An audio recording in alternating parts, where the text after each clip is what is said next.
নাইকা থেকে আমি ওদের রিসেন্ট সেলের কিছু জিনিস পারচেস করেছিলাম, তো সেটাই তোমাদের সাথে শেয়ার করবো। এটা আমার না রিসেন্ট ফেস ওয়াশের জন্য কিছু চেঞ্জেস দরকার ছিল। আমি একই ফেস ওয়াশ ইউজ করে মানে তাং হয়ে গেছিলাম। So I choose this face ওয়াশটা। আমি চুজ করেছি from the brand Plum, and এটার মধ্যে নাইসিনামাইড আছে। So I am using this like quite a few days. আমি হচ্ছি অনেক ছোটোবেলা যখন first started my skin care, তো তখন আমি স্ক্রাবটা ইউজ করতাম। তো এটা আমি আবার এত বছর পর রিপারচেস করেছি জাস্ট বিকজ ব্ল্যাকহেডসের জন্য। তো ভিনাইল লিপস্টিক আমার এই ইনসাইডের এই গ্লস আপের 3টে অলরেডি লিপস্টিক হয়ে গেল এটা নিয়ে। সুন্দর প্রিটি কালার না, মানে এটা ওয়েবসাইটে যেরকম দেখাচ্ছিল ডার্ক শেডে আসবে, বাট এটা এসছে খুবই একটা স্মুথ অ্যান্ড সাটল লুক দিচ্ছে, and I really love it.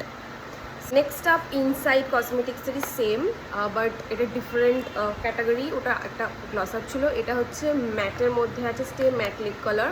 This is also a very pretty shade, মানে packaging is really cute and I really like it. Again, Inside Cosmetics, and I love Inside Cosmetics. I really love them, and I love their lipstick range. মানে varieties of lipstick আছে with a reasonable price. Like when Inside Cosmetics didn't pay me for that, but I had to say that. যাই হোক, this is also from Inside Cosmetics. এটা হচ্ছে ওদের lip cream যে ভেরিয়েন্টটা আছে, lip cream ভেরিয়েন্টের মধ্যে, অ্যান্ড এই শেডটা it's like, look at the packaging guys.